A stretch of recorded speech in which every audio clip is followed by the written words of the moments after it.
REV ini jelas adalah pemain tunggal sebagai EV murah saat ini. Ya, walaupun memang kalau dikonversi ke mobil konvensional, harga segini bisa ditukar sama mobil-mobil yang jenisnya variatif dari mulai LMPV, sedan kecil, hatchback, dan LSUV gitu. Tapi anyway, dia tetap menarik. Dia adalah EV paling murah di pasaran saat ini, dan saya udah ngetes beberapa hari serta menemukan kelebihan serta kekurangannya. Maka dari itu, saya mau ngasih tahu teman-teman hal-hal yang harus diperhatiin sebelum teman-teman beli Wuling REV. Dan kalau udah ditolerir kekurangannya, gak usah ragu, bungkus aja. Selamat menonton!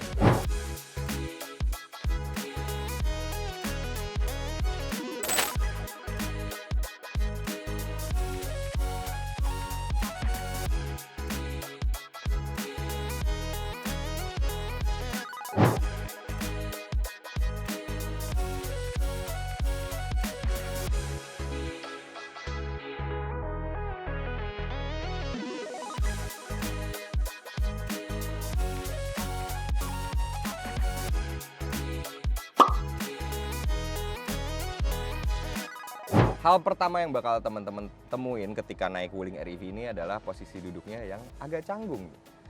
Oke lah, sebenarnya posisinya sendiri kalau kita duduk, pertama kali duduk, udah mobilnya kecil, posisinya tinggi, itu sangat-sangat commanding dan kelihatan keseluruhan. Ya wajar lah ya. Tapi ternyata sulit banget buat dapet posisi duduk yang ergonomis atau ideal. Kenapa? Nih, saya liatin. Sebenarnya pengaturannya lumayan. Di setir ini ada tilt steering, tapi sayangnya nggak ada teleskopik. Dan itu ternyata lumayan kurang enak gitu loh, kurang fleksibel untuk menyesuaikan si posisi duduk kita. Satu, kalau kaki kita ke pedal udah enak, setir itu terasa jauh teman-teman. Jadi bagian punggung sini agak maju.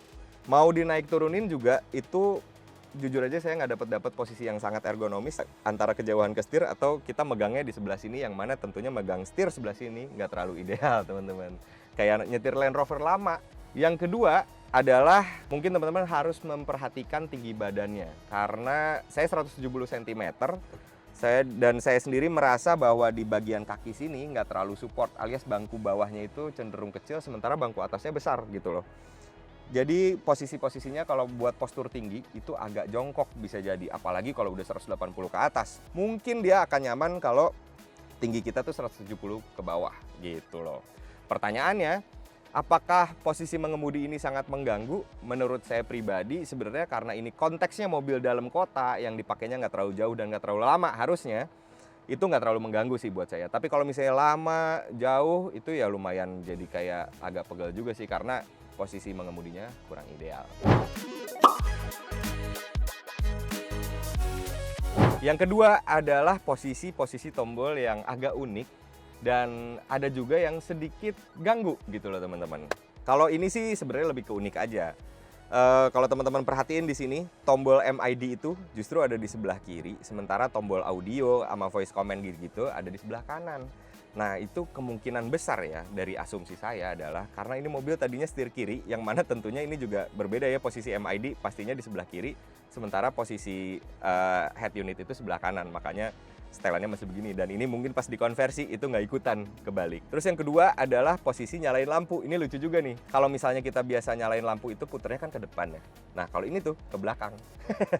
Ini agak unik sih sebenarnya, tapi nggak ganggu menurut saya. Jadi lebih ke soal pembiasaan aja. Tapi ada satu tombol yang menurut saya posisinya agak sedikit bisa mengganggu.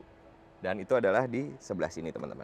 Ini adalah tombol power window-nya. Jadi power window tuh bukan di sisi kanan pintu, tapi di tengah nih. Kayak mobil-mobil JK Wrangler juga kan ada di tengah juga kan. Cuman ini kan karena posisinya kecil banget, wadahnya sangat-sangat kecil. Dan dia berdempetan sama electronic parking brake. Ini kadang-kadang justru jujur aja kemarin saya sempat salah, karena kan kita nggak pernah ngelihat ke sini ya ketika mau buka kaca atau mau tutup kaca. Semua kita ambil nyetir gitu loh. Nah ketika saya habis ngambil karcis mau pergi jalan, yang ketarik adalah electronic parking brake, dan itu ternyata sambil jalan yang agak pelan itu masih bisa berfungsi sehingga menimbulkan bunyi dan ngerem mendadak yang ngek gitu loh.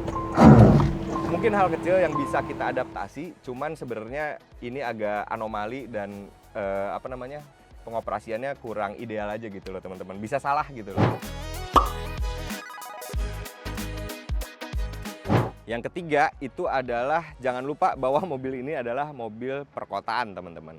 Kalau ditanya dia bisa lari kencang, bisa. Kalau ditanya kemampuan jarak tempuhnya, cukup panjang sampai 300 km maksimal. Tapi teman-teman harus ingat juga bahwa ini mobil didesain untuk warawiri di dalam kota yang penggunaannya bukan jauh-jauh gitu loh teman-teman.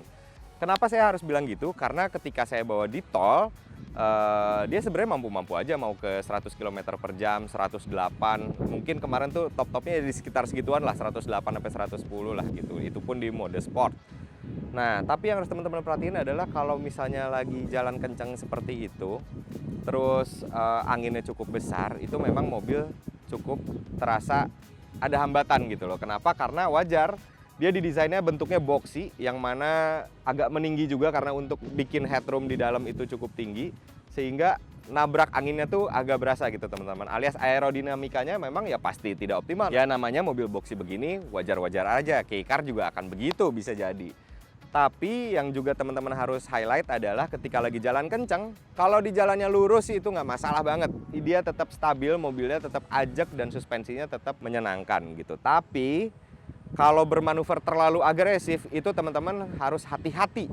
Benar, mobil ini ada ESC-nya, udah ada ABS-nya, tapi tetap jangan lupa, wheelbase mobil ini pendek banget, bannya juga cuma 12 inci dengan lebar tapaknya cuma 145, sehingga kalau bermanuver agresif ketika kita lagi kencang banget, itu emang agak limbung dan cenderung kayak agak sedikit kurang ngegrip gitu teman-teman kalau terlalu kencang. Mungkin kalau misalnya di kisaran 60 sampai 80 masih aman, tapi kalau udah 100 itu hati-hati.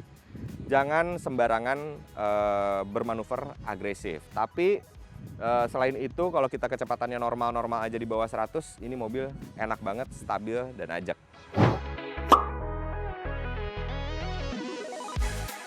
Ketika teman-teman beli Wuling Air EV, saya harus menyarankan untuk memiliki wall charger di rumah dengan arus AC. Kenapa? Karena ini yang bawaannya ini adalah portable charger yang teman-teman bisa langsung nyolok, dicolokan biasa di rumah dengan kebutuhan daya nggak terlalu banyak, nggak terlalu besar juga. Tapi lama pengecasannya itu dari 0 sampai 100 itu bisa makan waktu belasan jam.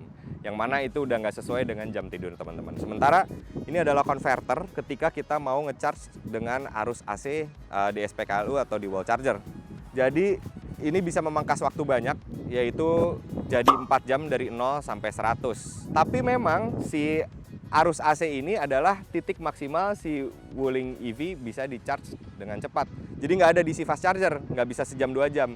Dia kalau 0 sampai 100-nya paling cepat memang 4 jam. Maka dari itu, lagi-lagi ini mobil memang konteksnya dalam kota banget, walaupun dia mampu untuk keluar kota jaraknya. Tapi kalau misalnya kita ke SPKLU paling cepatnya 4 jam, andai kata kita lagi keluar kota terus ngecharge di SPKLU, ya paling cepat 4 jam. Nungguin 4 jam itu kan bukan waktu yang sebentar. Maka dari itu emang lebih cocok dipakai pulang ke rumah, ngecharge, besoknya pergi lagi dalam kota, kayak gitu-gitu teman-teman. Jadi jangan lupa diperhatiin untuk punya wall chargernya, menurut saya supaya lebih efisien. Yang terakhir adalah, ini bukan kekurangan sebenarnya, cuman mungkin tutorial bagi teman-teman yang udah beli Wuling Air EV atau penasaran aja. Cara nyalain dan matiin si mobil ini tuh very simple dan sangat-sangat praktis. Selama kita ngantongin kunci, terus kita masuk, secara kelistrikan dia udah cukup nyala, tapi belum menyalakan listrik untuk jalan ya. Cara untuk nyalain mobilnya biar bisa jalan adalah kita injek pedal remnya sampai ada tulisan ready, dan itu mobil ya udah tinggal pindahin si selektor gearnya ke D, udah kita tinggal jalan gas. Dan cara matiinnya itu ada 2 cara. Yang pertama ada tombol di bawah sini nih dekat pedal, kita tinggal pencet, dia akan mati. Atau paling praktis dan yang selalu saya gunain selama ini adalah kita tinggal keluar, kita kunci, mau dari sini sama aja, dia akan mematikan seluruh fungsinya. Jadi nggak usah kita pusing-pusing keluar mobil, matiin, selesai.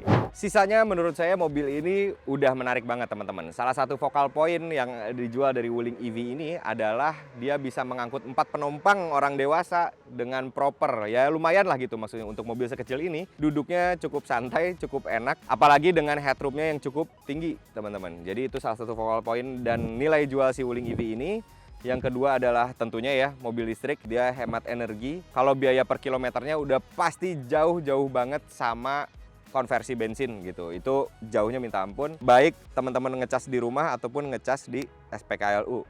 Yang ketiga adalah dia pajaknya murah banget, bahkan pajaknya mirip-mirip sama NMAX PCX, nggak nyampe 500.000 teman-teman setahun, gila nggak tuh? Walaupun memang harganya yang di 250 sampai 300 juta ini nggak bisa dibilang murah untuk sebuah mobil dengan dimensi seperti ini. Tapi balik lagi, ini EV paling murah yang ada di pasaran saat ini, nggak ada pilihan lain. Kalau kita bicara desain, itu balik lagi ke perspektif masing-masing, seleranya akan berbeda-beda, tapi menurut saya ini udah cukup proporsional kelihatannya, nggak buruk-buruk amat kok, masih lucu gitu, apalagi dengan warna yang variatif.